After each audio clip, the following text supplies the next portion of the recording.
Bonjour et bienvenue pour un nouvel épisode. Aujourd'hui, dans le podcast Live from the Heart, on va parler d'actualité. Alors, c'est pas quelque chose que je fais régulièrement, mais Amélie me l'a proposé, j'ai rebondi, j'ai dit mais oui, allons-y, faisons-le.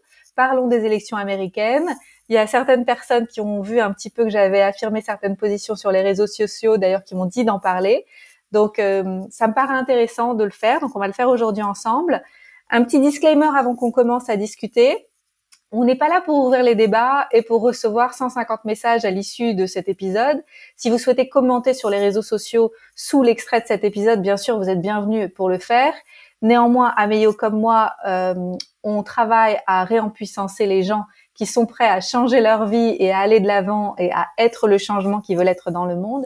Et je pense que c'est tellement plus important que de se concentrer sur la politique américaine. Donc voilà, pour moi, c'est l'essentiel.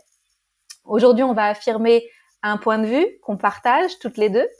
Bien sûr, tous les points de vue sont recevables et si vous avez d'autres points de vue, eh bien, ce sont les vôtres. Voilà, tout simplement. Il faut de tout pour faire un monde. On va parler de ce qu'il y a derrière le voile, de ce qu'on voit pas forcément de façon évidente quand on regarde comme ça les choses à la télévision ou sur Internet. Surtout que c'est un petit peu des bulles. Les gens y voient des confirmations de ce qu'ils pensent finalement, plutôt que d'ouvrir les débats véritablement. Donc, ça va être intéressant. Amélie, merci beaucoup de m'avoir proposé de faire cet épisode. Merci du fond du cœur. Merci aussi d'être aussi franche et d'exprimer ce que tu penses comme ça de façon si spontanée, si fraîche. Et pour moi, c'est une grande joie d'être en contact avec toi quasiment au quotidien parce qu'on s'envoie beaucoup de messages. Merci d'être une amie chère à mon cœur, de m'avoir autant aidée et accompagnée aussi dans cette vie pour me révéler, pour oser occuper ma place. Et tu le fais si bien, donc merci encore du fond du cœur. Bonjour, merci Anne-Claire de me recevoir encore sur ton canal pour discuter des choses passionnantes, des choses intéressantes. Et depuis quelques semaines, comme vous avez pu le constater, nous avons le 47e président des États-Unis, Monsieur Donald Trump, qui a eu la majorité des voix. Donc cet échange avec Anne-Claire, c'est vraiment pour éclairer les personnes qui sont déçues, qui ont peur, qui doutent, qui sont tristes de ce résultat, mais nous vous invitons à rester focus sur le positif. Donc, nous ne sommes pas là pour blâmer qui que ce soit.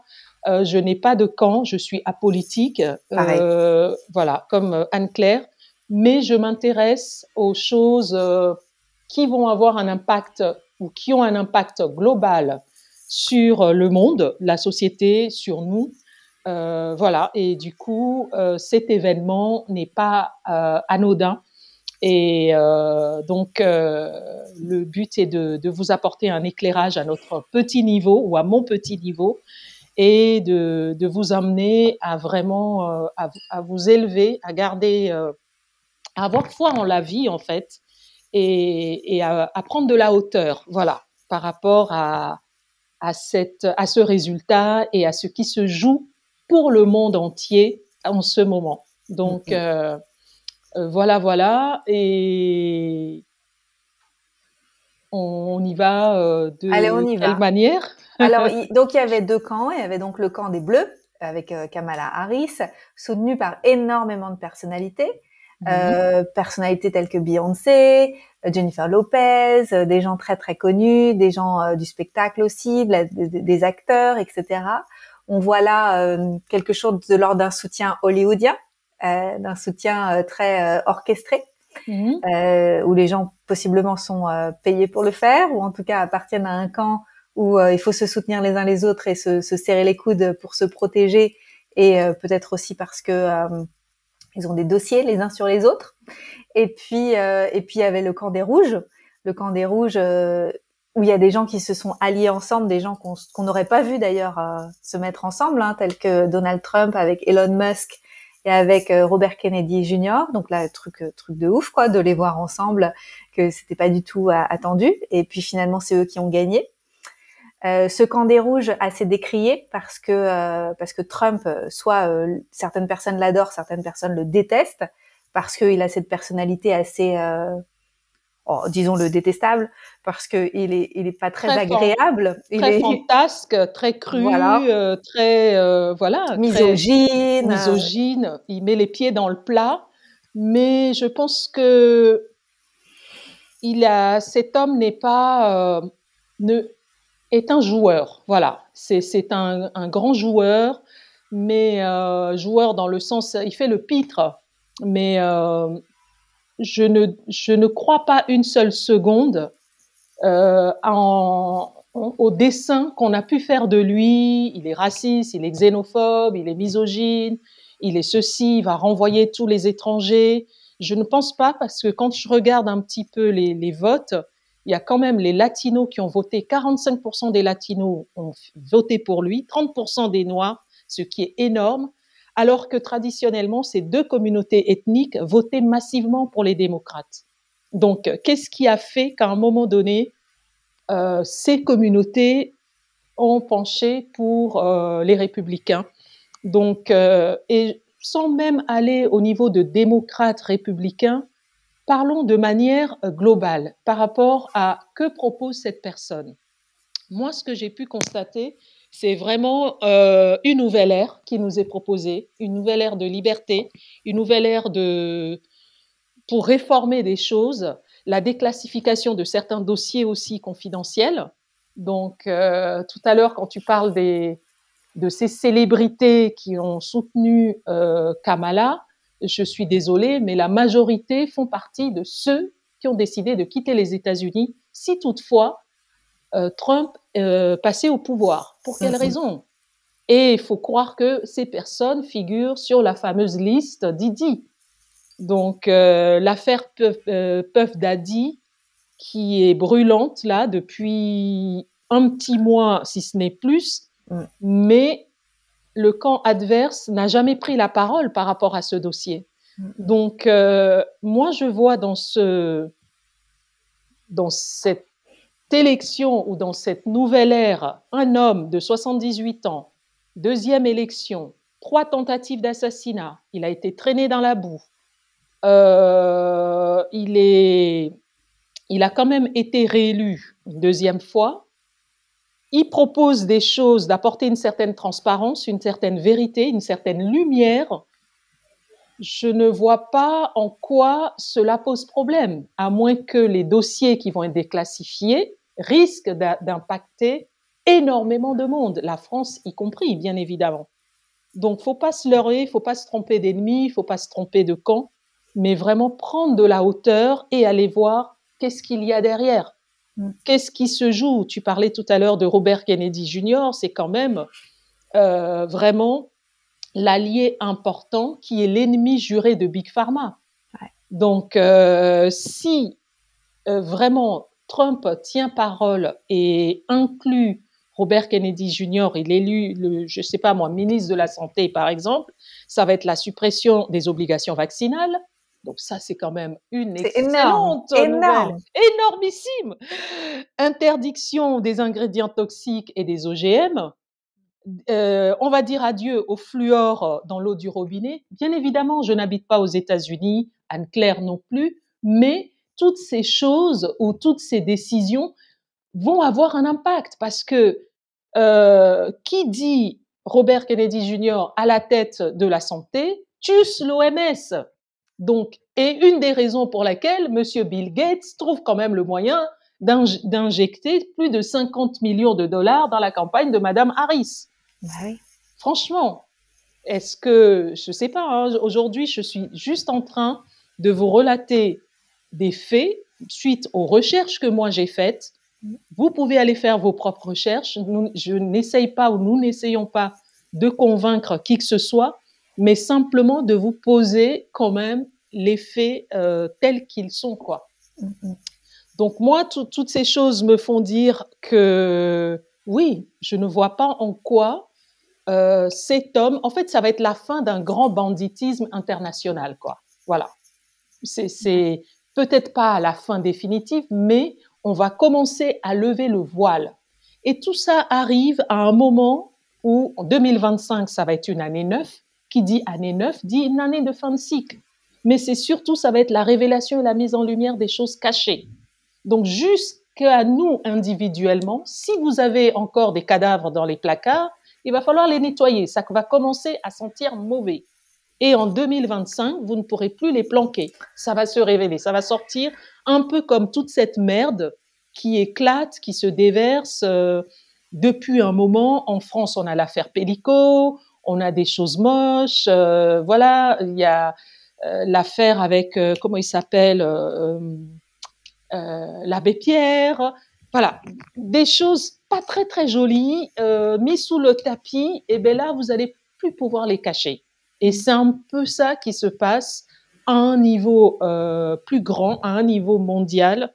Et, euh, et moi, je me réjouis de ça, quoi. Vraiment, je me réjouis personnellement de la déclassification de ces choses, de la mise en lumière aussi sur le show business, voilà, qui est souillé, les affaires Epstein, la révélation de l'assassinat Kennedy, même le 11 septembre, et quelques petits dossiers peut-être concernant notre gouvernant français. Donc, Allez, voilà, tout le monde tombe. Allez. Bibi et son Jules, quoi. Donc, voilà, je pense que toute la pédocriminalité va être aussi mise en lumière.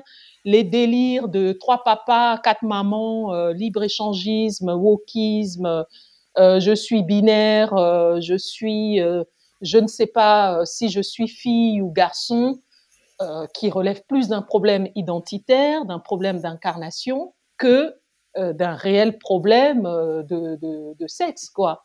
Mais donc, je pense que c'est une vraie restructuration des valeurs humaines, des valeurs familiales qui vont prendre place. Et je ne sais pas ce que tu en penses, Anne-Claire, mais voilà, c'est mon point de vue et voilà pourquoi je me réjouis, moi personnellement, de ce résultat, de cette personne que j'eus critiquée en 2016 parce que je ne m'intéressais pas spécialement et j'étais également, voilà, comme tout le monde, oh mais il est con, oh il fait le pitre, oh il est ci, oh il est ça. Mais il faut souligner quand même que ce monsieur de 2016 à 2020, il n'a pas fait une seule guerre. Il ne nous a pas servi une seule guerre, contrairement à Bush, qui nous a offert la guerre en Irak. Obama, on a eu droit à la guerre en Libye et en Côte d'Ivoire. Et bien évidemment, Biden, on est dans la guerre en Ukraine. Donc, je ne sais pas ce qu'il faut de plus, mais ça, c'est quand même un point très, très, très, très fort, quoi. Ou en tout cas, un autre point fort à mes yeux. Je pense qu'il y a plus de transparence. Il y a vraiment ce côté, quand on le voit, on sait ce qu'on récolte, tu vois. Alors que les autres, ils ont cette façade d'avoir l'air bien sous tout rapport, comme les Clinton, mais qu'en fait, ils sont pourris jusqu'à l'os. Et cette Kamala, c'est la même chose, en fait, soi-disant première femme qui aurait été présidente américaine, mais colorée. Mais en fait, c'était la candidate parfaite sur le papier, comme une actrice, en fait. Et ça, je pense qu'il y a encore beaucoup de gens qui s'arrêtent à ce qu'on nous vend sur papier comme ils ont comme écrit le scénario. Ils ont écrit le scénario parfait pour que les gens continuent de gober une image, quelque chose de lisse, en fait. Et en fait, je pense que le fait qu'elle n'ait pas gagné, ça montre qu'il y a plein de gens qui ne gobent plus. Et ça fait du bien de voir qu'il y a plein de gens qui sont réveillés, qui se disent, bon, l'autre, il est un peu, il est pas très sympathique, mais il est quand même assez fun. Et on sent qu'il a envie de mettre un coup de pied dans la fourmilière parce qu'il ne joue pas au jeu des globalistes et il ne joue pas au jeu des acteurs, des actrices, de tout le Hollywood, tous les gens qui font des trucs avec les enfants, etc., la pédocriminalité. Il ne joue pas à ça. Donc, il est pas blanc comme neige, mais il est peut-être moins pourri que les autres. Exactement. Et surtout, de ce que moi j'ai pu percevoir, Kamala, c'est la candidate des bobos et des jet-setters. Donc, elle a eu plus de voix à New York. Voilà. Et donc, est-ce que les gens ont voté en âme et conscience? Est-ce qu'ils n'ont pas été influencés? C'est toute la clique aussi Satanou Star que tu as cité en amont, hein, les Beyoncé et autres, J-Lo, sont des personnes qui l'ont soutenu le plus. Donc tout ça, ça cache quand même beaucoup de choses. Vraiment, c'est très, très important de mettre la lumière là-dessus et hem et je dirais que le seul point noir au niveau de Trump, pour moi personnellement, ou je dirais même vibratoirement, c'est Elon Musk. Voilà. Donc, je suis, malgré ma joie, je suis quand même dans un wait and see. Attendons de voir. Mais j'ai quand même confiance, comme Trump est quelqu'un de non manipulable, non maîtrisable, très, voilà, on ne sait jamais quand est-ce qu'il peut dégamer. Je sens quand même que Elon Musk cherche une alliance et n'est pas forcément lumineux. C'est quelqu'un dont je me méfie énormément pour la simple raison que c'est quand même monsieur intelligence artificielle, la monnaie numérique, le puçage. Et je ne sais pas s'il y aura une bonne influence si toutefois Trump ne garde pas un discernement. Donc voilà, ça c'est le mot-clé à avoir en chacun, c'est le discernement. Peu importe ce que nous disons aujourd'hui, n'oubliez pas votre discernement. Faites appel à votre discernement. Nous allons tous avoir besoin de ce discernement pour y voir clair, pour faire nos choix perso, des choix collectifs. Cette élection qui a lieu aujourd'hui qui a eu lieu en 2024, quelque chose nous attend en France dans 2 ans. Avec voilà, et nous ne savons pas ce qui va se passer, mais on a intérêt à avoir un grand, grand, grand discernement, de pas se laisser embarquer par on barre la route, assis, on fait ceci, voilà, de vraiment laisser, de faire un retour à soi et de laisser parler notre cœur, de laisser parler nos valeurs, de laisser s'exprimer ce qui est essentiel et primordial et d'aller vraiment au-delà de en France, on va être dans les gauches, droites, centre, extrême droite. On n'est plus à cette heure de camp ou de groupe, mais vraiment, qu'est-ce que l'on veut? Qu'est-ce qui parle à nos valeurs? Qu'est-ce qui nous définit ou qui représente ces valeurs-là et nous parle de ça?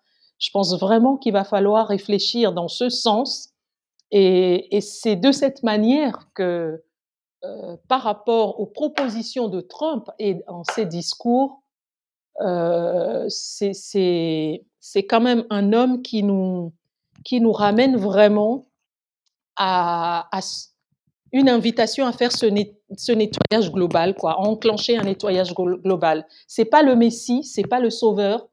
On va devoir se sauver chacun grâce au discernement, mais il faut bien un catalyseur, il faut bien une personne par qui le divin ou la lumière va percer. Et je pense que la vie a choisi cet homme-là, cette carrure-là, pour faire passer un message ou faire percer une lumière, même si cette lumière n'est pas totalement divine ou nous paraît, je sais pas moi, fausse Bourru. lumière, oui, brut ou fausse lumière, mais en tout cas, il faut bien commencer quelque part. Et le reste, ce qu'on a à sauver, nous appartient individuellement. Donc, et comment peut-on se sauver? Par ce discernement. Donc, moi, je ne perds pas mon discernement. Je ne me dis pas, ça y est, tout est gagné. Wait and see. J'attends de voir. Voilà. J'attends de voir et je pense que il n'est même pas encore à la présidence que déjà il est action, quoi. Rassemblement du 22 au 27 novembre, ou je sais plus bien, très prochainement, il a convoqué 70 chefs d'État pour une réunion. Donc, il a déjà contacté Poutine. Voilà, il y a pas mal d'enjeux et Trump n'est pas, encore une fois, vibratoirement, c'est pas un homme de guerre. C'est un homme de business. C'est un gars qui est bon en business. Donc, c'est des négociations, c'est voir comment se recréer une alliance avec la Chine et voir comment cette guerre en Ukraine doit cesser. Et bien évidemment, l'Union européenne va devoir aussi rendre des comptes par rapport à pas mal de choses. Donc tout ça va avoir un impact sur nous tous, que ce soit en Europe, en Afrique. Ça va être également profitable pour l'Afrique, que je n'oublie pas, que je porte dans mon cœur, mais peut-être que les dirigeants ou les vendus africains vont décider de se réveiller et saisir aussi la balle au bond, de balayer devant leur porte ou de s'affranchir de la France ou d'une forme d'esclavagisme qui continue à perdurer. Donc, je pense vraiment que c'est une ère où chacun est invité à balayer devant sa porte, à s'occuper d'abord de lui, à se prendre en charge, à se responsabiliser avant d'aller voir qu'est-ce qui se passe chez le voisin. Si je balaye devant ma porte et je suis bien chez moi, je vais pouvoir être dans une bonne négociation ou une meilleure négociation business avec l'autre. Mais pourquoi vouloir m'occuper des autres ou prendre les autres en charge alors que j'ai énormément de choses qui dysfonctionnent dans mon pays. Donc, c'est un petit peu cette vision, moi, qui me sécurise, qui me donne beaucoup d'espoir et j'ai envie de surfer sur cette vibe, sur ce dynamisme, sur cette nouvelle ère qui va faire un ménage très inconfortable. Ça, je vous le dis et je le redis, 2025, ça ne va pas être une année facile et vraiment, qu'on ait fait le boulot ou pas, ça va vraiment pas être tendre, mais il va falloir y aller. Il va falloir remonter les manches et mettre la main dans la boue parce que c'est le seul moyen pour tout nettoyer. Donc, voilà. Quand tu dis ça, je sens qu'il y a mon corps qui respire. Tu sais, il y a vraiment quelque chose de ah, enfin, en fait, ça fait du bien parce que quand on vient toucher la vérité et quand on vient quelque part percer la poche de pu, hein, parce que c'est ce qui est en train de se passer, de nouveau, la guérison est possible. Et je trouve que ça fait du bien. Et même si c'est pas facile à regarder, même si c'est confrontant, même si on se dit mais tiens, j'ai fait confiance ou j'ai cru que finalement, c'est juste j'ai remis mon pouvoir à l'extérieur et j'ai pas regardé ce que j'avais à regarder. Et ça fait toujours du bien en fait de révéler. Même si c'est difficile, ça fait du bien de révéler. Et moi, j'attends depuis 2020 des grandes révélations. Et j'attendais beaucoup d'ailleurs au début. J'attendais. Puis au bout d'un moment, je me suis dit, mais finalement, en attendant, je remets mon pouvoir à l'extérieur. Même là, en attendant que Trump fasse quelque chose, on remet toujours notre pouvoir à l'extérieur. Donc, si on peut prendre ça avec plus de recul et curiosité, et même avec un petit peu de popcorn, et se dire, tiens, qu'est-ce qui va se passer en regardant ça sur grand écran comme un film? Finalement, ce qui est le plus important, c'est notre réalité immédiate. C'est qui on est aujourd'hui, c'est les décisions qu'on prend, c'est nos passages à l'action, c'est ce qu'on incarne dans le monde comme changement qu'on a envie de voir. Et tout ça, c'est le plus important et c'est là où il faudra qu'on revienne tous et toutes. Parce que tant qu'on regarde ce qu'ils font, eh ben, en fait, on n'est pas occupé, nous, à devenir qui on est venu pour incarner, en fait. Et je pense que plus on va être nombreux à incarner vraiment la meilleure version de nous, la plus épanouie, la plus en paix avec son histoire et la plus capable de se saisir des opportunités, d'occuper notre place avec nos talents et puis avec notre lumière, plus ça va être facile d'élire les bonnes personnes collectivement, je trouve, parce qu'on va se reconnaître, on va dire ah mais tiens, là il y a plus de lumière, là il y a moins de lumière, tiens je le vois la fausse lumière, tiens, dis donc ce qui est en train de se passer. Et puis après il va y avoir un shift au bout d'un moment. En fait c'est ça, donc c'est revenir c'est balayer devant sa porte, ce que tu disais. Et revenir à cette authenticité, quoi. Je pense vraiment qu'on a perdu, oui, on perd en authenticité, on perd en vérité. Les gens n'ont pas envie de connaître la vérité. Ils veulent avancer. Oh, ben, j'ai pas envie de voir. Pas envie de voir, sauf que aujourd'hui, qu'on le veuille ou pas, on va devoir faire face. On va devoir voir, on va devoir entendre, on va devoir, prendre nos responsabilités, quoi. Décider.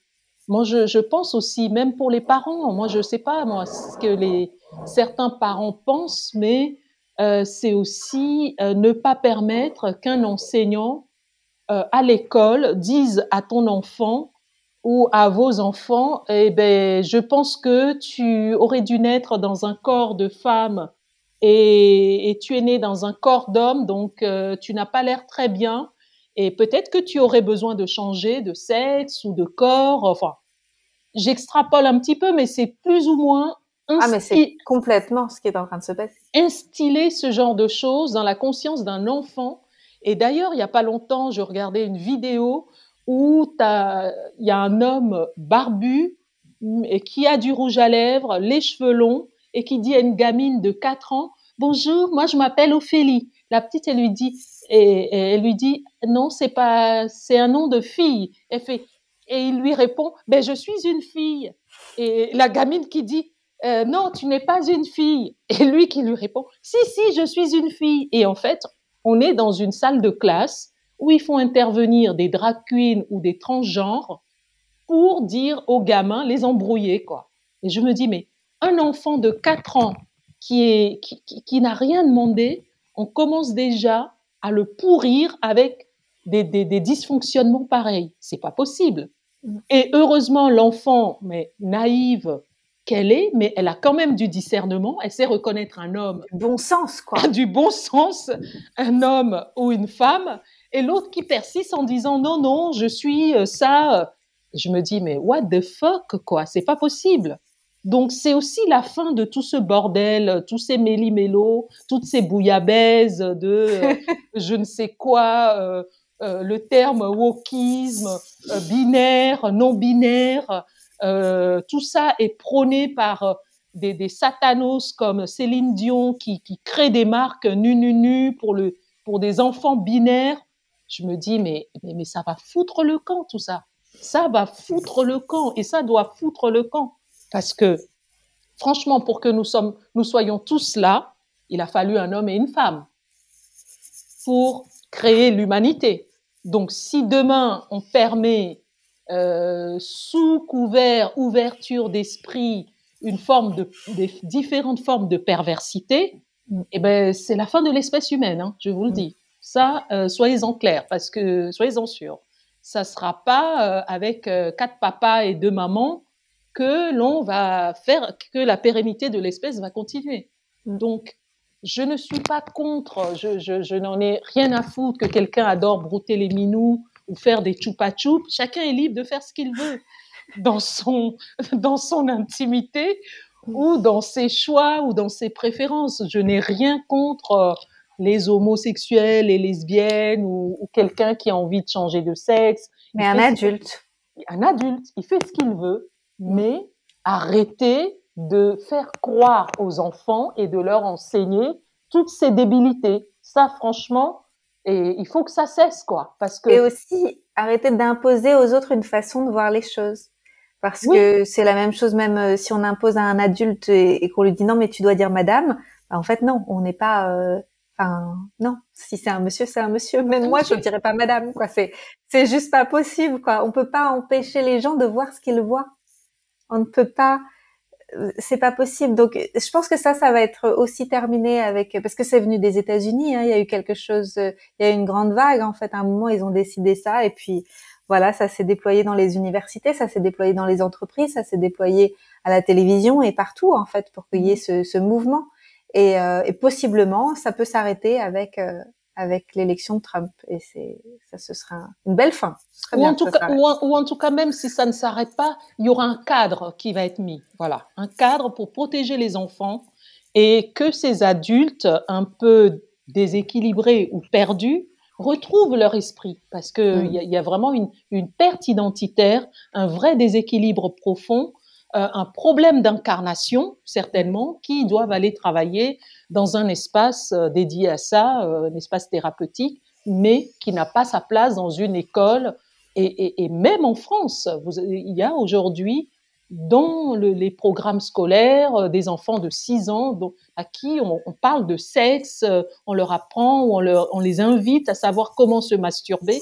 C'est pas normal. Ce n'est pas normal. Donc, toutes ces déviances vont prendre aussi fin, ou en tout cas vont être beaucoup plus cadrées, car c'est aux parents d'élever leurs enfants, c'est pas aux institutions de faire l'éducation de nos enfants. C'est le boulot des parents. Donc, et là, j'invite aussi les parents à prendre position, à prendre leurs responsabilités, à s'impliquer ou à s'intéresser à qu'est-ce qui se décide pour nous, pour nos enfants. Et ça commence par des petites picouses par-ci, des petites picouses par-là. Et à un moment donné, ben voilà, on va encore nous sortir je ne sais quoi. J'ai lu il n'y a pas longtemps qu'il y a des singes qui se sont évadés d'un laboratoire, je ne sais où, parce que quelqu'un aurait oublié de fermer la porte. Et sachant que, je ne sais pas si tu regardes les Simpsons, moi je regardais il y a longtemps, mais aujourd'hui je ne regarde plus. Mais toutes les prédictions des Simpsons s'avèrent réelles.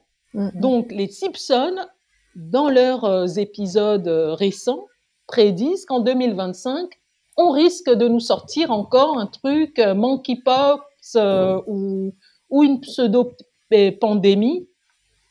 Et les zouzous vont nous imposer vaccin, picouse.